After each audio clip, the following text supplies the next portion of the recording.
बघूया तू बघतेस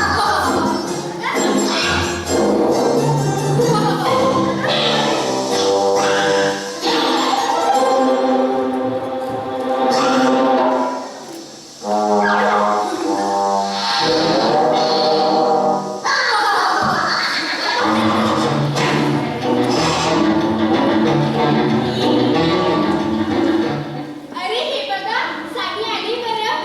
हाय.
अरे तू शांत बस.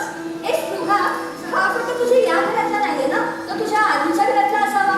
पण नाही ग, लहानपणीपासून तर मी इथेच राहते. तू केव्हापासून इथे राहतेस? हा, ज्युनियर केजी पासून इतकंच मला आठवतं. म्हणजे बघ, नर्सरीच्या प्ले ग्रुप तू आधीच्या घरात राहत असशील. मला नाही माहित ग. आणि तसं आईबाबांनी कधी काही सांगितलं. ए हे बघा इथे काय लिहिलंय. मी काय म्हणते, आपण उगाच हे सगळं वाचायला नको. या स्पृहाच्या बाबांचं काहीतरी महत्वाचं असेल तर. हो, मलाही तसंच वाटतंय. हो ना, कोणाचं काही सिक्रेट वगैरे असेल तर. सिक्रेट वगैरे काही नाहीये रे. हे काहीतरी जनरल अपडेटेशन आहे. बघा, आज किरणचा वाढदिवस होता. बर्थडे पार्टीच्या त्या फंक्शनमध्ये लावलेले मोठमोठे फुगे पाहून किरणला खूप आनंद झाला. मित्रमैत्रिणींनी आणलेले सर्व गिफ्ट्स पाहून किरणचा आनंद गगनात मावेनासा झाला. किरणच्या चेहऱ्यावरचं हास्य पाहून आम्हालाही खूप समाधान वाटलं. Wow, party. पण तुझ्या भावाच्या सही आठवणी पत्रांमध्ये ठेवल्या का? मला बघू. ही हँडरायटिंग तर माझ्या बाबांचीच आहे. तुझे बाबा डायरी लिहितात का? मला नाही माहित. अरे, डायरी लिहित असते तर डायरी राहिली असती ना. हो ना, कागदांवर का लिहिली असती. ते अजून एक लेटर आहे. हे मी वाचू. मलाही वाचता येतं म्हणे. मला माहिती, मला हक्क तू नको ना टेन्शन घेऊ. तू आपलं खायचं काम. मी वाचतो. आज किरणला प्ले ग्रुपमध्ये टाकलं, पण आम्हाला सोडून किरणला वर्गात बसावंसं वाटत नव्हतं. म्हणून किरणला खूप रडू आलं. पण जेव्हा टीचरने रोज एक चॉकलेट देण्याचं कबूल केलं, तेव्हा किरणने वर्गात बसून पहिला दिवस घालवला. हाऊ स्वीट ना. किरणला रोजी चॉकलेट. हो ना, नाहीतर आपला खडूस टीचर. एक आग्रह वडाला नाही खात. कोणाचं बाथरूम? अरे हो, तू चालली. अरे आपण तुम्ही उगाच गोंधळ का करताय? बाबा आले ना तर माझी पंचायत होईल. आता काही नाही होणार. आपण हे सगळं वाचून पाहूया. हो, खूप इंटरेस्टिंग आहे. अगं, या निमित्ताने आपण तुझ्या दादाला ओळखू शकतो. हो, यार प्लीज. त्याला कळलं ना तर तुम्हाला खूप आवडेल. बरोबर बोलतेस स्पृहा. तुझा दादा याच्यात ना, आपण हे जसं होतं तसं ठेवून देऊया. आवडेल. हे घे गं. इथं आपण आवडत्या गोष्टी करतात आणि हिला वाचायची पडली आहे. ओ कळले माझी. ठेवा आता. ए, गप्प बस गं. हे बघ किती प्राऊड फील आहे. आज किरणला कॉम्पिटिशन मध्ये फर्स्ट प्राइज मिळालं. मिळालेलं प्राइज घेऊन दिवसभर गोंधळ केला. वर्गातल्या सर्व मुला-मुलींना चॉकलेट्स वाटले. दोघं भाऊ बहीण एकमेकांवर खूप प्रेम करतात. एकत्र बागेत जातात, खेळतात, एकत्र जेवण करतात. फक्त किरणला कारल्याची भाजी अजिबात आवडत नाही. कारल्याची भाजी. वा, कारले. किती छान. अरे हिला तर काहीही आवडतं. हा, मला ही कारल्याची भाजी अजिबात आवडत. अगं तुम्ही दोघं भाऊ बहीण आहात ना. तुझ्या दादाला आवडत नाही म्हटलं, तुला कसं काय आवडतं? किरण आता 5th क्लासमध्ये आहे. किरणला गणितही अजिबात आवडत नाही. अरे हा तर आपल्याच कॅटेगरी मधला आहे. नाहीतर आपण कुठे गणित तज्ञ. हो ना, काळेपाट करणाऱ्याला नक्की नाही मिळतं. किरणला वाहू खेळायला आवडतं. अरे काय आहे हे? किरणला हे आवडतं, किरणला ते आवडतं, किरणने हे केलं, किरणने ते केलं. पण मला कळत नाहीये की आपण नेमकं कोणाबद्दल ऐकतोय. मलाही तेच कळत नाही की या फोटोतली लोकं कोण आहेत. शी यार, आपण उगाच कोणाबद्दल तरी वाचत बसलोय. हे स्पृहा, आपण पुढे भलत्याच बद्दल तर वाचत नाहीये ना. मलाही तेच वाटतंय की आपण यापुढे किरणबद्दल ऐकतोय आणि या फोटोतील सर्वजण कोण आहे ते सुद्धा कळत नाहीये. अगं, हे स्पृहाच्या बाबाच्या बॅगेमध्ये असेल तर ते एक सिक्रेटच असेल ना. मला तर हे पर्सनल डायरी असल्यासारखं वाटतंय. आणि हो, हा जो कोणी किरण आहे ना त्याच्याबद्दल कोणतरी शेरलॉक होल्मचं रिपोर्ट बनवलंय. ए गप्पे, काहीतरी काय बोलताय? अगं काहीतरी काय? मला यातलं काही माहित नाहीये. पण एक आहे, हा जो कोणी किरण आहे ना त्याच्याबद्दल इथे भरपूर गोष्टी नोट केल्या यार. मलाही तेच कळत नाहीये की ही हँडरायटिंग तर माझ्या बाबांचीच आहे. पण हा किरण कोण आहे? शी बाबा, या किरण प्रकरणाने ना भंडावून सोडलंय. हे बघा, बाबांचा रिपोर्ट असो वा पर्सनल डायरी, तो कोणी किरण असो वा दुसरा कोण, आपण कशाला आपल्याची तारीफ करतोय? हो ना, आपण आपला गेम कंटिन्यू करूया. तुम्ही चला रे बाहेर, आम्ही अजून येतोय. मग आपला गेम कंटिन्यू करूया. ओके. ओके. आवरा तर लवकर. हे एका बॅगेमुळे आपला किती वेळ गेलाय. हे मला सांग. ती काय आहे?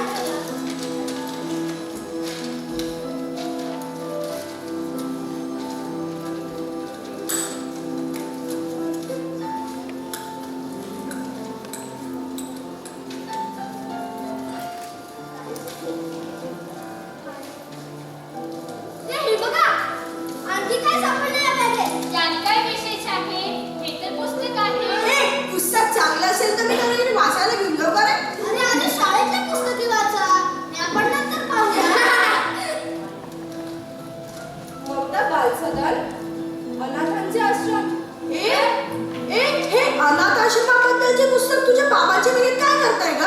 मला काय माहित मी ठेवलंय का ते ए बहुतेक ना हिचं बाबा चॅरिटी करत असणार. Vincent that is philanthropist. ए हे अनाथ आश्रम म्हणजे काय ग? हे बघा राणी, टीचरांनी सांगितलं होतं ना. अरे अनाथ आश्रम म्हणजे ज्या लहान मुलांचे आई बाबा नातेवाईक पालक काही कारणास्तव त्यांचा सांभाळ करत नाही ना त्यांना सांभाळण्याचे ते राहतात. समजतंय? आणि ज्यांना मुलं सांभाळण्याची इच्छा असते ते त्यांच्या मुलांना घरी आणू शकतात ना. त्याला काय म्हणता बरं? आय थिंक दत्तक घेणे दत्तक घेऊन आणि दत्तक घेऊन ते त्या मुलाला आपल्या मुलासारखे सांभाळतात. समजला का मी आता पूर्ण? तुला तरी समजलं का काय? झालं तुमचं बोलून आता बाहेर जा मला हे सगळं नीट ठेवू द्या ओके चल रे चल ग. आता तुझे पुस्तक कशाला घेतोय? अगं वाचू दे थोडं. तू बॅग ठेव. हे नंतर ठेवता येईल. तू ठेव गं बॅग. ती जाते बाहेर.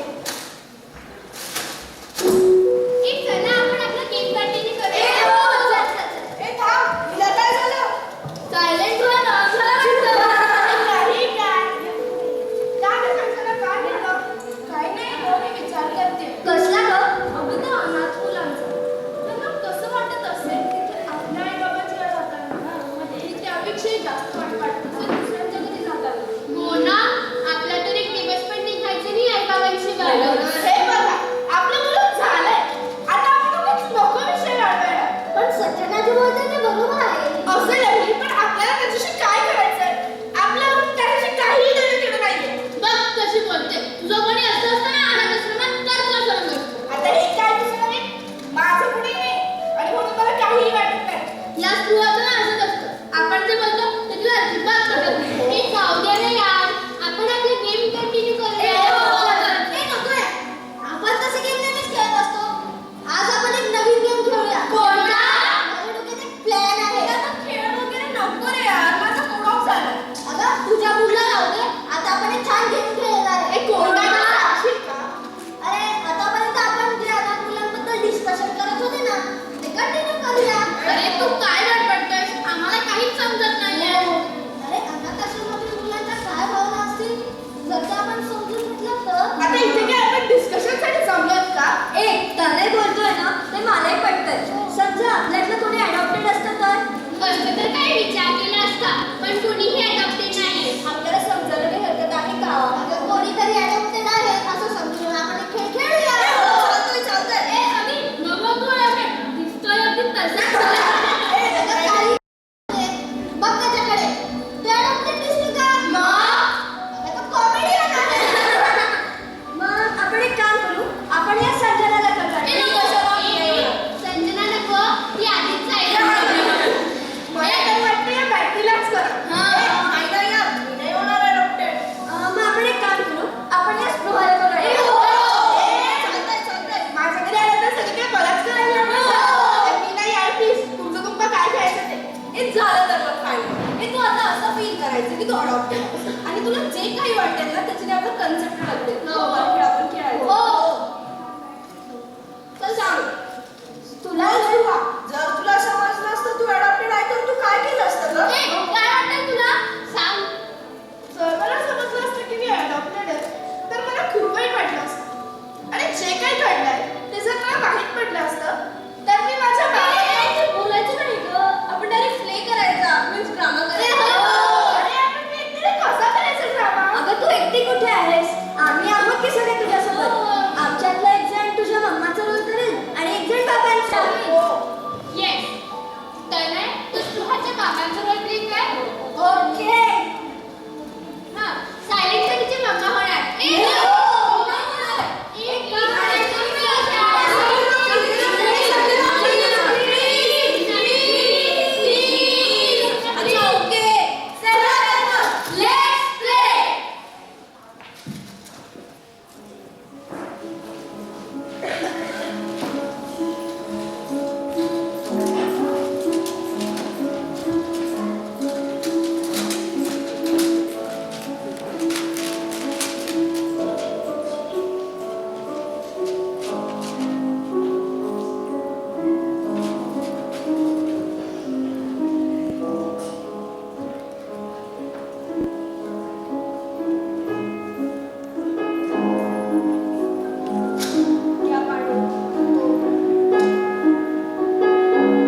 विचार करायला. त्याला कधी एकही प्रश्न पडला नसेल का? त्याचे खरे आई बाबा कोण? ते मला घेतील का कधी? त्यांना आठवण तरी आली असेल का त्या लेकराची? उद्या कधी शोधण्याचा प्रयत्न केला असेल त्यांनी. जिथे त्यांनी त्याला सोडलं तिथे तो सुखरूप आहे का? आनंदी आहे का? हे पाहायला त्यांनी कधी वेळ काढला असेल का? हे बाळा सगळं त्यांनाही समजत असेल, पण कदाचित परिस्थिती त्यांना हतबल करत असेल ग. असते ग, असते अशी परिस्थिती. म्हणून तर आपल्या जीवापेक्षा जास्त जपणाऱ्या बाळाला सुखरूप राहावं म्हणून तर त्या अनाथाश्रमी गटात सोडून जातात ना. सोडून जातात. बाळाच्या मनाचा काही विचार न करता फक्त सोडून जातात. तो डुकरता असताना आई कोणाला म्हणावं, बाबा कोणाला म्हणावं, आणि रडायला आलं तर कोणाच्या खुशीत तोंड खुपसून रडावं. बाळा त्यासाठीच अनाथाश्रम असतात, त्यांना जपण्यासाठी, त्यांना सांभाळण्यासाठी. अहो बाबा जिथे आई बाबा सोडून जातात तिथे इथे लोक काय काळजी घेणार? असं नाही बाळा, ते काय आयुष्यभर तिथेच राहत नाही ग. कुणीतरी येऊन त्याला घेऊन जात ज्यांना बाळाची गरज असते. म्हणजे ते बाळ किती दुर्दैवी असावं ज्याने फक्त इतरांच्याच गरजा पूर्ण कराव्यात. त्याच्या गरजेचे काय? ज्याला आपल्या आईची पाठी हवी असते. मी आहे ना बाळा, मी नाही घेतलं का तुला मांडीवर? आम्ही पण तुझी जपणूक आमच्या बाळासारखीच केली आहे ना. हे जरी खरं असलं तर तुमच्या प्रेमात तेवढं होती का बाबा जी खऱ्या आईच्या प्रेमात असते? अगं, आई ही फक्त आईच असते, ती खरी किंवा खोटी असं नाही. आणि हो बाळा, आश्रमातील लोक सुद्धा कोणी तिला बाळ देत नाही ग. त्यांचं बॅकग्राऊंड, त्यांचं अपडेटेशन घेत असतात, मगच ते एखादं बाळ ताब्यात देतात. आणि राहिला तुझा प्रश्न, आम्ही तर तुला कधी बंद समजलं नाही ना. तुझ्यावरच्या प्रेमात कधी दुरावा केलाच नाही.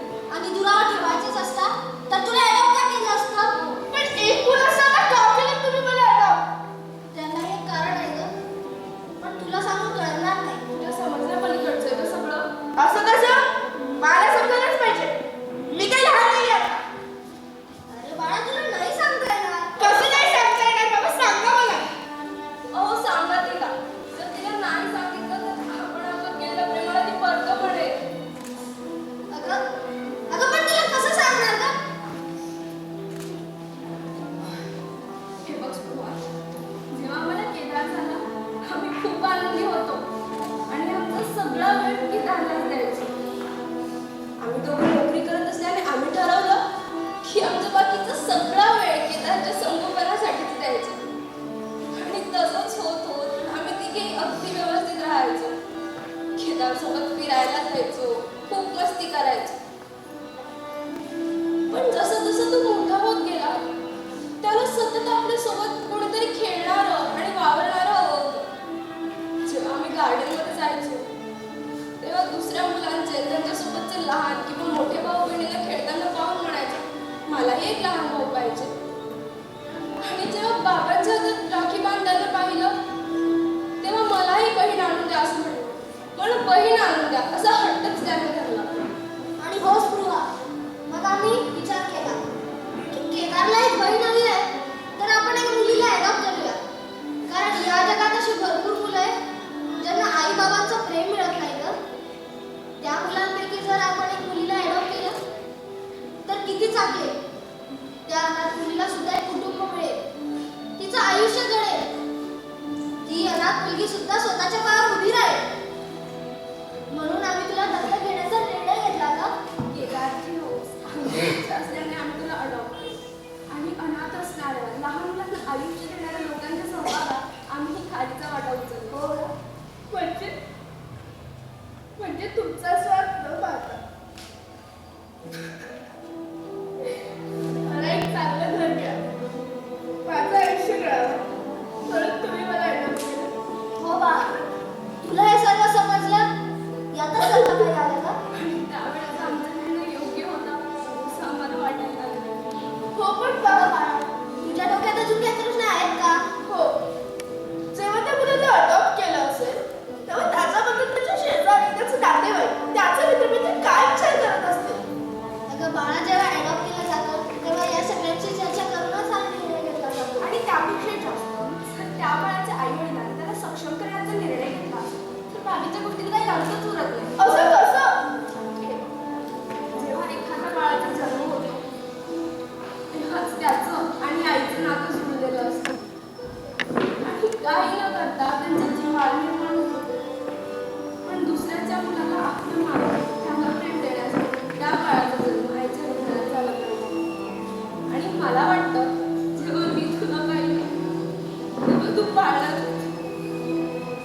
माझी मुलगी, ती तर माझीच मुलगी.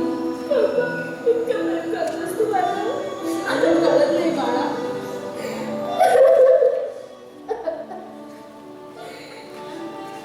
बाबा तुम्ही रोज मला शाळेत सोडायला येतात. तेव्हा असं कधीच वाटलं नाही की मी तुमची मुलगी नाही. थँक्स बाबा. ए बाळा, त्यांचं काय वाटते गं? आई, बाबा, मी आता असं कधीच म्हणणार नाही की मी तुमची मुलगी नाही. मी तर तुमचीच मुलगी आणि तुम्हीच माझा आई बाबा. बाबा मला आज खरंच खूप आनंद होतोय की मी अडॉप्ट